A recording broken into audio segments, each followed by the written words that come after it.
wasn't it? Well, that's debatable, but there's plenty of evidence that it was. And here come the comments from the Christians. Dorothy had been spending so much time in the British Museum that Egyptologist Sir E.A. Wallace Budge got to know her and started teaching her how to read hieroglyphics. Unsurprisingly, she picked it up very quickly, like freakishly quickly. Thank you, Carl. Dorothy's dreams continued this whole time, though now that she knew what was happening, she wasn't frightened anymore. When Dorothy was about 15, she would wake up I'm watching in the middle proof the of night reincarnation. almost every night.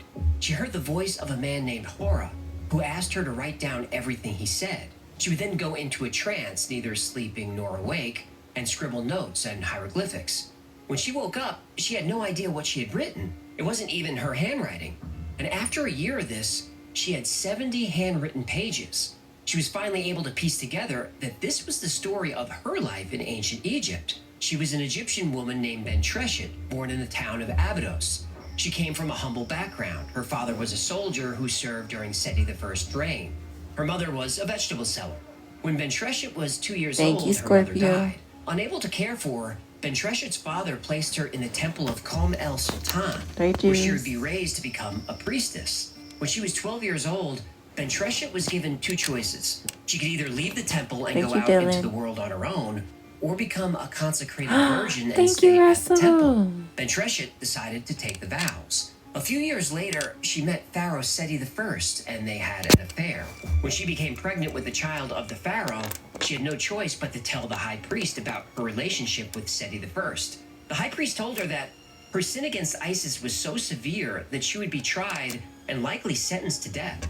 In order to protect the pharaoh from a scandal, Thank Bentreshet you. avoided the trial by taking her own life. Dorothy finally understood everything that was happening to her. For the next few years, she worked at various jobs at a theater owned by her parents. But then she got her big break in 1931.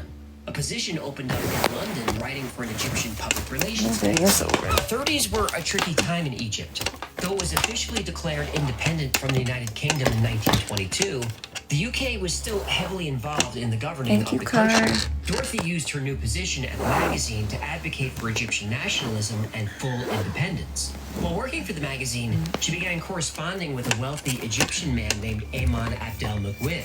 In 1933, Mugwid proposed. She accepted and finally traveled to Egypt for the first time. Ah, The first time in this life. Right. And when she stepped off the boat in Cairo, she fell to her knees and kissed the ground.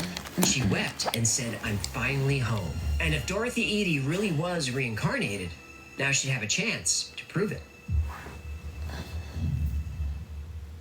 Dorothy's marriage was off to a rocky start.